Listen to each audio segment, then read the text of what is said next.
Interview की शुरुआत में जब इससे पूछा जाता है कि आपने आज का ही दिन क्यों चुना अपनी सफाई देने के लिए, तो रिया का कहना था कि सुशांत मेरे सपने में आया।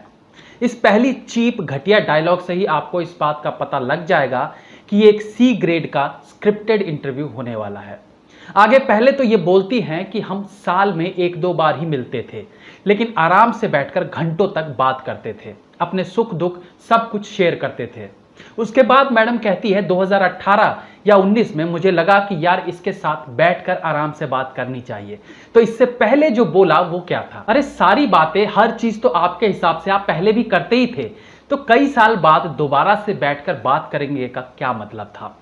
इसलिए क्योंकि अभी तो इंटरव्यू की शुरुआत है। ये नर्वस थी क्योंकि मैडम बहुत सारे जवाब याद करके आई थी, तो हड़बड़ाहट में इंटरव्यू की शुरुआत में बिन सर पैर की बातें ये कर रही थी। आगे इनका कहना था कि जब बैठकर बात करनी शुरू की तो सुशांत ने कहा कि उसे तो पहले दिन से ही रिया से प्यार हो गया था। सो रिया का कहना है सुशांत सिंह को पहले दिन ही उससे प्यार हो गया। पहले दिन यानी 2013 में जब वो पहली बार मिले थे, जब उसकी लाइफ में अंकिता लोखंडे थी। और ये मैडम जो शायद खुद को मिस यूनिवर्स समझ रही थी, जिसे देखते ही सुशांत को पहली नजर में ही प्यार हो गया। और इन्होंने 2-3 महीने का टाइम मांगा। मतलब कमाल है ना। सुशांत सिंह जिसने अपने करियर में एक से एक सुपरहिट फिल्में बॉक्स ऑफिस पर दी, उसकी फिल्में 100 करोड़ क्लब में गई, उसे पहले ही दिन प्यार हो जाता है इस सो कॉल्ड मिस यूनिवर्स से। और ये मिस यूनिवर्स जिसने तेलुगु फिल्म की तुनिगा तुनिगा, सोनाली केबल की जिसे 4 लोगों ने भी नहीं देखा, दोबारा से योर इविल जिसका नाम भी किसी ने नहीं सुना, बैंक चोर जो बेस्ट फ्लॉप फिल्मों में से एक थी, इन 5 रुपए की फिल्मों में काम करने वाली 2 रुपए की इस हीरोइन से सुशांत सिंह को पहले ही दिन प्यार हो गया। और इन मोहतरमा ने उससे टाइम मांगा हां करने के लिए। मतलब कुछ भी। अब आगे राजदीप सरदेसाई के क्वेश्चंस कैसे होते हैं, आप उनके साथ रहने भी लगी, कैसे देखती हैं इस लॉन्ग टर्म रिलेशन को? मुझे तो समझ नहीं आ रहा है कि यह इंटरव्यू एक मर्डर एक्यूज्ड लड़की का हो रहा है या राजदीप सरदेसाई यहां फिल्मी कलियां खिला रहे हैं। आगे मैडम का कहना था कि उन्हें सुशांत से एक छोटा सुशी चाहिए था। बड़े नेक ख्याल थे, लेकिन हुतियापे वाला जवाब था। शादी के बारे में कोई बात नहीं हुई थी, लेकिन लॉन्ग टर्म रिलेशन को सोच के रखा हुआ था। और मैडम का फिल्मीपना तो देखो, अगले जन्म तक भी चलेगा ये रिलेशनशिप। कसम से डाउट होता है कि आखिर कैसे इसे फिल्मों में काम मिला था। बहुत खराब एक्ट्रेस है ये तो। 2 कैमरों के आगे भी इतनी गंदी एक्टिंग। अगले जन्म तक चलेगा। अच्छा ठीक है, शादी का इरादा नहीं था, लेकिन ऐसे ही अगले जन्म तक लिव इन में रह के उसका खून चूसना था, वो भी ठीक है। लेकिन छोटा सुशी चाहिए, ये थोड़ा अजीब नहीं है? मतलब मैं इसे 2-4 गाली दूं या ये महान काम मैं आपके जिम्मे छोड़ूं, आप ही देख लेना। अच्छा, मैं इस इंटरव्यू को प्री प्लान्ड इंटरव्यू क्यों कहता हूं? देखिए, मैं एक फिल्म समीक्षक भी हूं और कैमरा एंगल्स से सीन के बारे में बहुत कुछ अंदाजा लगा लेता हूं। इस पूरे इंटरव्यू में 3 कैमरे यूज किए गए। एक राजदीप पर था, एक रिया पर और एक में दोनों का यानी ओटीएस, ओवर द शोल्डर। रिया के जितने जवाब दिखाए गए इस इंटरव्यू में वो सब के सब रिया पर फ्रेम्ड थे, यानी जो कैमरा एंगल उसके लिए लगाया गया था। लेकिन जहां इस मोहतरमा ने अपना एक डायलॉग रुक के बोला, यानी खुद को रोता हुआ दिखाने की कोशिश की, तभी आज तक के कैमरामैन ने क्रिएटिविटी दिखानी शुरू कर दी और रिया का क्लोज शॉट लिया ताकि उसके आंसू को क्लोजली दिखाया जा सके। और ये हुतियापा मुझे ही नहीं, एक आम आदमी को भी समझ आ जाएगा जिसे कैमरा एंगल्स एंड ऑल से ज्यादा सरोकार नहीं है। कहने का मतलब है कि ये एक प्लान्ड इंटरव्यू है जिसमें रिया को इनोसेंट और बेचारी दिखाने की कोशिश की गई। और जहां भी रिया इमोशनल हुई है, गौर कीजिएगा, सब जगह उसका क्लोज शॉट लिया जाता है ताकि उसके आंसू, उसके दर्द को करीब से दिखाया जाए और उसके लिए सिंपैथी बटोरी जाए। ज्यादातर जगह रिया सुशांत के लिए उनके कहकर बात कर रही थी, जैसे बहुत रिस्पेक्ट देती थी। लेकिन असल चीज जैसे उनके बीच बातचीत होती है वो आप और उनके टाइप की नहीं थी, क्योंकि यहां इस लाइन में वो कहती है वो बोल रहा था। अब जिस हिसाब से वो सुशांत को अब तक उनके कहकर संबोधित कर रही थी, अभी भी तो वो बोल रहा था की जगह बोल रहे थे कह सकती थी ना, लेकिन नहीं कही क्योंकि वो उसकी आदत नहीं है। लेकिन बनावटी बातें ज्यादा लंबी चलती नहीं है, कहीं ना कहीं मुंह से सच्चाई निकलती रहती है। सो वही सच्चाई यहां सुनने को हमें मिल जाती है। आगे ये कहती है कि वो मुंबई छोड़कर कहीं और शिफ्ट होना चाहता था, ये उसका सपना था। अभी तक ये मोहतरमा कह रही थी वो जाना चाहता था मुंबई छोड़कर, फिर याद आया अरे मुझे तो खुद को भी इनोसेंट दिखाना है ना, फिर ऐड करती है इनफैक्ट शिफ्ट होना हमारा सपना था, सिर्फ सुशांत का नहीं। इसके आगे मैं आपको बता देता हूं कि रिया ने क्या बोला, जिसके कारण मैं इतना ही कहना चाहूंगा कि आज तक वालों ने यहां बहुत ही घटिया स्तर के स्क्रिप्ट राइटर बिठाए हुए हैं। सीरियसली, रिया ने बताया कि सुशांत सिंह 8 जून को उन्हें जाने के लिए कहता है। पहले रिया यह बोलती है कि सुशांत उसे यह कहकर घर भेजना चाह रहे थे कि तुम जाओ ठीक से थेरेपी लो, क्योंकि जैसे कि रिया ने बताया उसी दिन उसे कोई थेरेपी करानी थी। तो सुशांत ने रिया को कहा तुम जाओ थेरेपी करा लो, तुम ठीक ढंग से रहोगी तो मेरी भी मदद कर पाओगे। और रिया उसके हेल्थ को लेकर गंभीर थी, इसलिए वो चाह रही थी कि सुशांत की बहन आ जाए तब वो जाए। इसका मतलब ये सारी चीजें एक दूसरे के प्यार को दर्शा रही थी, राइट। अब आगे जब रिया से उसी दिन उसके महेश भट्ट से हुए चैट के बारे में पूछा जाता है तो उसका कहना था कि सुशांत ने मुझे जाने के लिए कहा, यानी एक तरह से ब्रेकअप किया।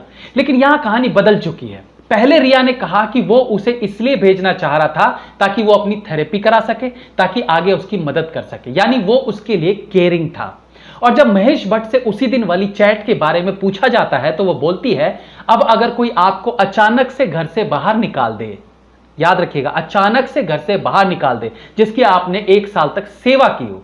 हाँ, वो अलग बात है कि वो दिसंबर में सुशांत के घर शिफ्ट हुई थी, लेकिन साथ रहकर सेवा वो 1 साल से कर रही थी। आगे कहती है सुशांत वाली बीमारी उसे भी लग सकती है, इतनी सेवा भाव करने के बाद कोई कैसे कह सकता है कि घर से चली जाओ। पहले ये घर से जाओ वाला केयरिंग वे में था, और जब उसी दिन हुए महेश भट्ट वाले चैट की बात आती है तो कहानी केयरिंग वाली कहानी से हटकर घर से निकल जाने वाली कहानी में तब्दील हो जाती है। इसी से दुखी होकर उसने महेश भट्ट को फोन किया, जिसे वो अपना पिता जैसा मानती है। उसे कहती है मैं क्या करूं, मुझे घर से निकाल दिया है। ये रिया चक्रवर्ती अपने ही जाल में फंसती दिख रही है। पहले घर से जाने वाली बात एक केयरिंग प्रेमी और प्रेमिका के बीच की बात रही थी, और महेश भट्ट के इन्वॉल्वमेंट के बाद वही घर से जाने की बात लड़ाई या ब्रेकअप में बदल गई। आगे वो कहती है सुशांत को फ्लाइट में बैठने से डर लगता है, उसे क्लॉस्ट्रोफोबिया है। अगर इस बनावटी इंटरव्यू को करने से पहले थोड़ी सी रिसर्च कर लेते तो शायद आज तक के साथ साथ रिया के लिए भी अच्छा होता। इसका कहना है कि सुशांत को क्लॉस्ट्रोफोबिया है, उसे फ्लाइट में बैठने से डर लगता है, और उसके बाद ये तस्वीरें सामने आती हैं। वो सुशांत जो एस्ट्रोनॉट्स की बातें करता था, वो सुशांत जिसने चांद पर जमीन खरीद रखा था, वो सुशांत जो आकाश की ऊंचाइयों की बात करता था, उसे क्लॉस्ट्रोफोबिया है। बहुत गंदी तैयारी थी रिया की, जिसमें वो खुद ही फंसती जा रही थी। एक जगह रिया का कहना था कि यूरोप ट्रिप पर जब वो सुशांत के साथ गई तो एक्चुअली में सुशांत को एक्सपेंसेस नहीं उठाने थे। उसका इटली में ऑलरेडी एक फैशन शो था जिसके लिए फ्लाइट की टिकट्स कंपनी ने करा के दी थी, लेकिन सुशांत ने वो टिकट्स कैंसिल करा के अपने साथ उसकी टिकट्स दोबारा करा ली। मतलब इस बंदी के पास हर एक जवाब इतने क्लियर था जैसे सब कुछ पहले से ये प्लान करके आई हो कि एग्जैक्टली क्या बोलना है।